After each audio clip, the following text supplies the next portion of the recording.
வணக்கம் நண்பா நண்பீஸ் அனைவருக்கும்.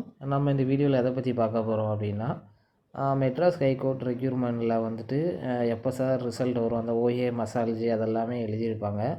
அதுக்கு வந்து எப்போ சார் ரிசல்ட் வரும் அப்படின்னு நிறைய பேர் வந்து கேள்விகளாக கேட்டுட்ருக்காங்க. அதை பற்றி தான் வந்து நம்ம இந்த காணொலியில் நம்ம பார்க்க போகிறோம். அதாவது இப்போ தான் பார்த்தோம் அப்படின்னா, மெட்ராஸ் ஹைகோர்ட்டுடைய தலைமை நீதிபதியாக புதுசாக மாண்புமிகு நீதியரசர் அரவிந்த் சுஸ்ருஸ் தர்மாதிகாரி அவரை வந்து நியமனம் பண்ணியிருக்காங்க. ஸோ அவர் இப்போ வந்து பதவி ஏற்றுக்கிட்டார்.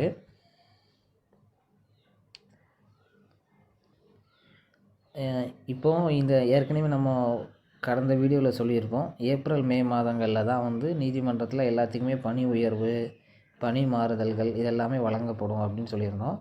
இந்த காலகட்டத்தில் தான் நீதிபதிகள்லேருந்து கடைநிலை ஊழியர்கள் ஓஏ மசால்ஜி வரைக்கும் எல்லாருக்குமே பணி உயர்வோ பணியிட மாறுதல்களோ வழங்கப்படும். ஸோ இப்போ தான் வந்து புதிய தலைமை நீதிபதி பதவி ஏற்றிருக்காரு. உங்கள் எல்லாத்துக்கும் தெரிஞ்சிருக்கும், தலைமை நீதிபதி அவர் தான் வந்து கொலிஜியத்தோட தலைவராக இருப்பார். கொலிஜியமா அது என்ன அப்படின்னு கேட்குறீங்களா?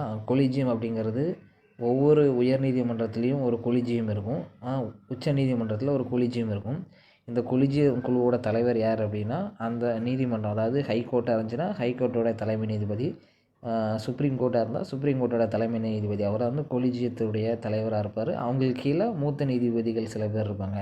இந்த குழு தான் என்ன பண்ணுன்னா, இந்த ஹைகோர்ட்டில் இருக்கிற யாரெல்லாம், அதாவது ஹைகோர்ட்டோ சுப்ரீம் கோர்ட்டோ பொதுவாக வச்சுக்கோங்க, இங்கே இருக்கிற நீதிபதியை யாரெல்லாம் வந்து பணியிட மாறுதல் பண்ணலாம், யாருக்கெல்லாம் வந்து பணி உயர்வு கொடுக்கலாம், அந்த மாதிரி எல்லாமே இவங்க தான் வந்து மாநிலமாக இருந்துச்சு, ஹைகோர்ட்டாக இருந்துச்சுன்னா ஆளுநருக்கு அந்த பரிந்துரையை கொடுத்து ஆளுநர் வந்து அதை குடியரசுத் தலைவருக்கு அனுப்புவார். குடியரசுத் தலைவர் அதை பண்ணுவார். சுப்ரீம் கோர்ட்டாக இருந்தால் நேரடியாகவே வந்து குடியரசுத் தலைவர்கிட்ட கொடுப்பாங்க. குடியரசுத் தலைவர் வந்து அப்பாயின்மெண்ட் பண்ணுவார்.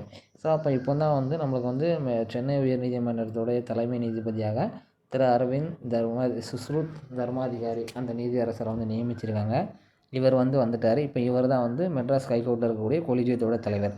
ஸோ இவர் தான் இப்போ என்ன பண்ணுவார்னா, கொலிஜியத்தில் இருக்கக்கூடிய இதர மூத்த நீதிபதிகள் கூட கலந்து ஆலோசித்து எந்தெந்த நீதி அரசர்களுக்கெல்லாம் வந்து நம்ம வேறு ஹைகோர்ட்டுக்கு வந்து அவங்கள தலைமை நீதிபதியாகவோ இல்லை இதர நீதிபதிகளாகவோ மாற்றணும் அப்படிங்கிறதெல்லாம் அவங்க முடிவு பண்ணிவிட்டு அதுக்கான இதை விடுவாங்க. அப்புறம் அதுக்கப்புறமா தான் மெட்ராஸ் ரெக்யூர்மெண்ட் போர்டு, ஸோ நம்மளை வந்து ஓஏ மசால்ஜி, ஜூனியர் பெயிலிஃபு, சீனியர் பெயிலிஃப் இந்த மாதிரி தேர்வுலாம் எழுதி ஹைகோர்ட்டில் வேலை பார்ப்பாங்களா, இவங்களுக்கும் யாருக்கெல்லாம் வந்து பணி உயர்வு வழங்கணும், யாருக்கெல்லாம் வந்து பணியிட மாறுதல் வழங்கணும் அப்படிங்கிறதையும் மெட்ராஸ் ஹைகோர்ட் ரெக்யூர்மெண்ட் போர்டு வந்து அதுக்கடுத்து டிசைட் பண்ணி ஒவ்வொருத்தருக்கும் வந்து பணி உயர்வு, பணியிட மாறுதல் இதெல்லாம் வழங்குவாங்க.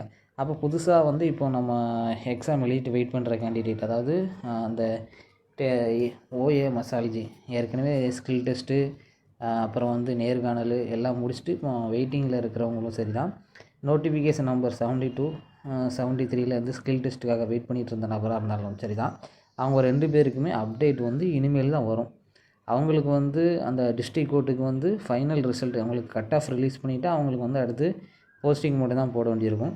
72 73க்கு வந்து இனிமேல் தான் வந்து ஸ்கில் டெஸ்ட் வைக்கிற மாதிரி இருக்கும். இந்த 2 அப்டேட்டுமே இனிமேல் தான் வந்து உங்களுக்கு முடிவு பண்ணி இனிமேல் தான் உங்களுக்கு வந்து வரும். அதனால் எல்லாருமே வந்து எப்போ ரிசல்ட் வரும் எதிர்பார்த்துட்ருக்கீங்க. இன்னும் ஒரு சில தினங்கள், அதாவது நம்ம ஏற்கனவே சொன்னோம், ஒவ்வொரு அப்டேட்டுமே வந்து ஒரு மாதம் கழித்து, ஒரு ப்ராசஸ் முடிஞ்சு ஒரு மாதம் கழித்து தான் ஒவ்வொரு அப்டேட்டுமே வரும். இப்போ போன மாதம் வந்து நம்ம 15ஆம் தேதிக்கிட்ட வந்து எல்லாருமே வந்து இந்த டிஸ்ட்ரிக்ட் கோர்ட்டுக்குள்ளவங்களுக்கு வந்து ஸ்கில் டெஸ்ட்டு முடிச்சுட்டு வந்தீங்க. ஸோ போன மாதம் பிப்ரவரி வந்து 28 தேதி தான். அப்படி பார்க்கும்போது இந்த மாதம் 17 18 வரும்போது 30 நாளாயிரம் இருக்கும். இந்த மாதம் 17 18க்கு மேலே வந்து நம்ம வந்து ஒரு அப்டேட் எதிர்பார்க்கலாம்.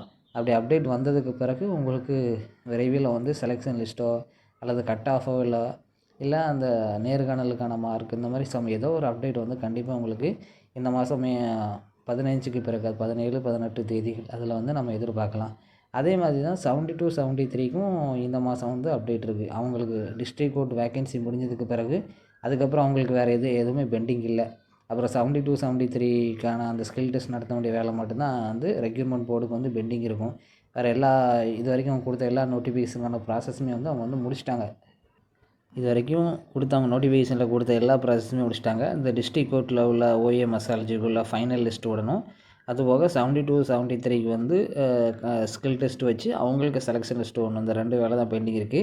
இதில் முதல்ல வந்து டிஸ்ட்ரிக்ட் கோர்ட்டுக்குள்ளே ஓவரால் செலெக்ஷன் லிஸ்ட் விட தான் அதான் அதிக வாய்ப்பு இருக்குது. ஏன்னா அவங்களுக்கு அந்த செலெக்ஷன் லிஸ்ட் விட்டாச்சுன்னா அடுத்து அவங்களுக்கு வந்து அப்பாயின்மெண்ட் ஆர்டர் போடுறது தான் வேலை. அப்போ அது எல்லாமே அவங்கவுங்க அந்த டிஸ்ட்ரிக்ட் கோர்ட்டில் போய் ஜாயின் பண்ணிக்கிடுவாங்க. ரெக்ரூட்மெண்ட் போர்டு வந்து அடுத்து யாருக்கான ப்ராசஸை மூவ் பண்ணுவாங்கன்னா 72, 73 இல்லை 2 பேருக்கான ப்ராசஸுமே கூட ஈக்குவலாகவே வந்து ஸ்டார்ட் பண்ணலாம். அதனால் இந்த மாதம் நம்ம வந்து ஒரு 14 இந்த மாதம் வந்து 15, 16, 17 இந்த தேதிகளுக்கு பிறகு டிஸ்ட்ரிக்ட் கோர்ட் வேக்கன்சிக்கு வந்து ஒரு அப்டேட் எதிர்பார்க்கலாம். டிஸ்ட்ரிக்ட் கோர்ட் வேக்கன்சி வந்ததுக்கு பிறகு நம்ம 72, 73க்கான அப்டேட்டும் நம்ம வந்து எதிர்பார்க்கலாம். ஸோ அதனால் எல்லாருமே பொறுத்துருங்க. நீங்கள் வந்து ஸ்கில் டெஸ்ட்டுக்கு 72, 73க்கு வந்து ஸ்கில் டெஸ்ட்டுக்கு தயாராகக்கூடியவங்க தினந்தோறும் நல்ல ஸ்கில் டெஸ்ட்டுக்கு வந்து நீங்கள் நல்லா பயிற்சி பண்ணி பாருங்கள். ஏற்கனவே நம்ம வீடியோ போட்டிருந்தோம். எந்தெந்த பணிக்கு எந்த ஒரே மாதிரியான ஸ்கில் டெஸ்ட் இருக்கும், ஒரே மாதிரியான டாஸ்க் இருக்கும், எந்தெந்த பணிகளுக்கான ஸ்கில் டெஸ்ட்டு வேறு டாஸ்க் இருக்கும் அப்படின்னு நம்ம ஏற்கனவே வீடியோ போட்டிருந்தோம். அதை போய் பார்த்துட்டு எந்தெந்த பணிக்கு விண்ணப்பிச்சிருக்கீங்களோ அதுக்கேற்ற மாதிரி நீங்கள் டாஸ்க்கு செஞ்சு பார்த்துட்டு தயாராகுங்க. மீண்டும் ஒரு காணொளியில் சந்திக்கலாம். நன்றி.